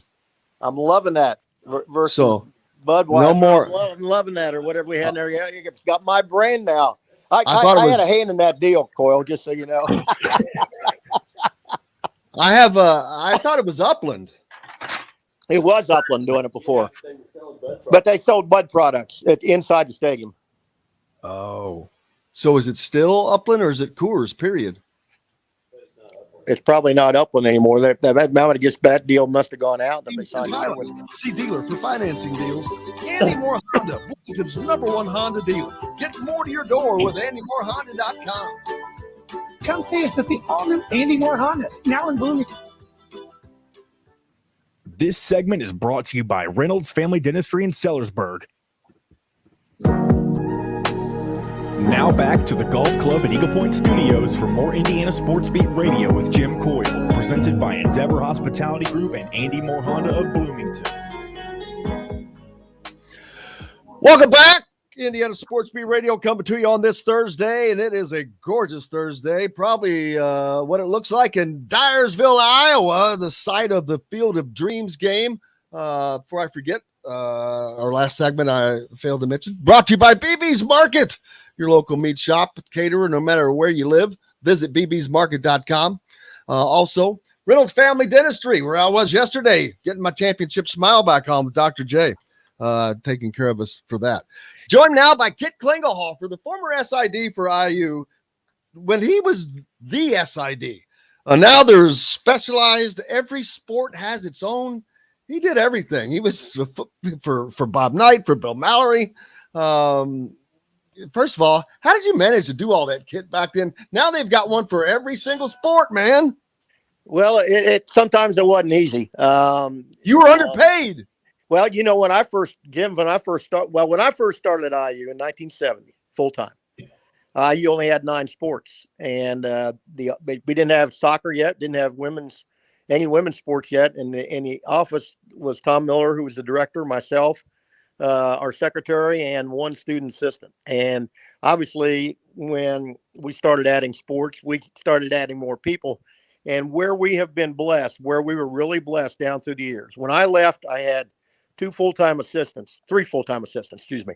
But we always had great student assistants. Most of them undergrad, some of them were grad students and we got so much out of those students. And in fact, that's why I'm here today. I'm not in Dyersville yet. We're in Dubuque, Iowa, very close to Dyersville, only 36 minutes away. Beautiful town. If anybody's never been to Dubuque, architecture here is beautiful, right on the Mississippi River. Anyway, I had a student by the name of Eric Shanks, and he worked in our office, I think 2 years. It might have been 3. I kind of lose track. Eric Shanks is now the CEO of Fox Sports. Wow. And he was back in Bloomington in June. There was a little SID reunion that John Decker organized. And something about Field of Dreams came up, and Shanks looked at me and he says, "You're in." I said, "What?" He says, "You're in." I said, "What do you mean I'm in?" He says, "You're coming to the game." I go, "Seriously?" He goes, "Of course I'm serious." So good friend Brent is here with me, and we had a great time yesterday and going to have a great time today. Brent Hutton also used to work for Learfield back in the day. Good friend of mine as well. But, yeah, you guys are and Kit's a big-time Cincinnati Reds fan, as am I, which I'm now been saying that the Reds are the new Cubs, man. Yeah. Well, the Reds aren't the Reds, that's for sure. Not after they unloaded what they unloaded. But, I understood most of the trades. I really didn't. I mean, I was disappointed Castillo and Malley. Those are the 2 guys. Because Malley's a system guy, and that's what they keep saying. They got to build through system guys. And, they had still won an arbitration year before they went to free agency, but the Reds wanted to do this full rebuild right now. it looks like they got great prospects, but you know what I always say, Jim, prospects are prospects till they ain't no more. And you never know if the one thing about baseball that's different than football and basketball, you can pretty easily identify great prospects in football and baseball or in basketball, but in baseball, it's a whole nother game. You know, hitters are using wooden bats for the first time, and you know, some of them never learned to hit great breaking pitches, and pitchers got to have great command, and you know, it just doesn't always happen. And even with first round draft choices, so we shall see what the next 2 or 3 years brings. My great fear is if the guys on the roster now who look like they're going to be pretty doggone good, like Jonathan India and Tyler Stevenson and Ashcraft and Lodolo and Green. What's going to happen 5 or 6 years if these guys are all as good as they look like they're going to be? And then are they going to start unloading these guys and do another rebuild? That's what I'm concerned about. That's what they do, baby. Yeah, you're right. It's like a constant rebuild. So what are you looking forward to when you get there, when you get to what is the name of the actual facility? Is it just called the Field of Dreams Park? I think it's called the Field of Dreams, and here's an interesting fact. We were told by a local last night, wherever we were, that this is going to be the last Field of Dreams game here, that they are going to redo the field and make it a whole youth sports complex. Now, this guy seemed to know what he was talking about. So it's the second time I've heard that today. We shall see if that turns out to be true. Do what? Seriously, someone else was telling us that talking about them building a sport. It was Dustin. Dustin Schutte's with me as well. So Dustin was mentioned that they're going to. But now, are they tearing down the Field of Dreams field? Apparently, that's what they're doing and building a bigger field or more fields or whatever sports complex. And so this will be the last game. That's the ridiculous. Last. I find that utterly ridiculous. Yeah, I mean, we ran in. Actually, it was really interesting. Again, we're 35 minutes from Dyersville, just kind of cruising around different spots in Dubuque last night. I don't think we saw one person with a Cubs T-shirt or a Cubs jersey or anything on, and we saw quite a few. In fact, we were staying at my wife found this Airbnb that we are staying in, and as soon as we got here yesterday, we're on the front porch and walking down the street were a couple in Reds T-shirts, and I yelled "Go Reds!" and then I asked them, I said, "Where are you from?" And they said, "Buffalo, New York." Not exactly Reds country. Wow, that's crazy. You know what? I don't know if they did this or not, but it would have been interesting because, I mean, that's where the AAA team is for the Cubs, the Iowa Cubs, right? So it would have been interesting if they would have allowed season ticket holders for the Iowa Cubs to get access to that game. I don't know if they did that or not. I know it's I know tickets are limited, seating's limited, all that stuff, but that would have been a cool gesture because the Cubs have direct ties to that state. Yeah, they do. And obviously, you know, last year, Brett told me this morning because he read it. I had never really thought about it, that the Field of Dreams game last year was the first professional baseball game ever in the state of Iowa. Oh, so wow. This is going to be the second. Now, supposedly, and I don't know if you guys have seen this, that Evansville Bozich is going to build a new field there and call it to hopefully have a major league game there. So, is that at Bossy Inlow Field or someplace different? Pardon? At Bossy Inlow Field or someplace different? Yeah, the existing field. Yeah, they're gonna. Yeah. So then they want to be able to track the game like the Field of Dreams. So obviously, the field the Field of Dreams here holds about 7,000 people, and that's it. So it'll be quite quaint. It'll be interesting to see how many are Reds fans or how many are Cubs fans or how many don't care each way. They're just here. Yeah, I'm looking forward to that. So, so what are you expecting, man? Are the Reds going to win this game? Absolutely. The Lodolo is pitching, and and he's on my fantasy team too. So I need to have a win out of him tonight and a well-pitched game. We've got a lot of Cardinals fans on here as well. We're on the ref on WREF down in Evansville. So they carry the Cardinals, who they've been in a stretch run with the Brewers, man, but going back and forth. The Reds have been in a little tumble deal with the Pirates and the Cubs, all kind of rotating those last 3 slots. So the Reds are right now back in the bottom, holding up the bottom right now. They broke even over their last 10 games. The Pirates have broke even over their last 10 games, and the Cubs are 1 game under 500. So, well, I'll tell you this, and you might have seen this before the Reds lost. First off, before the Reds lost these 3 games to the Mets, they were 6-1-1 in their last 8 series, and that's what propelled them up. And actually going to the Mets series, and this will really surprise you, they actually, after their 3-22 start, they had been 41-41. Again, this is before the Mets, 41-41, and actually were a game and a half better than the Brewers over that stretch. Yep, it's crazy. It's shocking, no doubt. But man, you guys are going to have a blast tonight. I'm so jealous. We got to get Kit back on when we can talk about some other stuff, some old days, the old days stuff, old stories. Like I said, when did you start at IU? Student assistant in 1968. I was a junior at IU, and I was a student assistant in the media relations office, and then I started full-time June 1st, 1970. They're 42 years full-time, 2 years part-time, and at the end of this month, August 30th, I will celebrate 10 years in retirement. And let me tell you something. What I found out is work is highly overrated, and I aced retirement on day 1. Yeah. Yeah, he's very good at that. I'll tell you, he's very good at that. Let me ask this, Kit, because you saw a lot over your time at Indiana, and kind of towards the end of your career at Indiana. Did the emergence of social media, did that make your job easier or more difficult, or is it pretty much the same? I've always been interested to know, what the impact of social media has had on multiple fields. So I'm curious to get your perspective on it. Okay, here's my perspective. Number one, I was not involved in it. My last 12 years at IU, I actually I was event manager. I managed our events, and from an external basis, not in anything internal. So I was in media relations for 30 years, and so I was actually, and I retired in 2012. So it was 2000, right? Even 2000 when I started doing event management. And so, the social media part really hadn't hit yet in 2000, so I didn't deal with it. But I could see it starting to creep in, and I got to tell you, it wouldn't have been my bag of tea.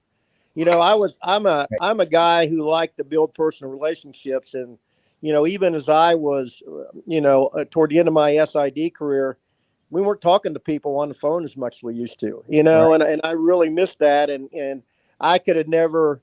I mean, I guess if I'd have had to survive, but I'm thankful I didn't have to get involved with all the social media stuff, quite honestly. That's just not me. That's not who I am. Oh, it's no fun. Trust me. Man, you're not missing out. That. Hey, tell our old friend Brent we said hello. You guys have a safe rest of your trip. Have an incredible time tonight. Thank you, Jim. I look forward to hearing the stories when you get back. Maybe play some golf. And man, I'm looking forward to you guys be safe, but have fun most importantly.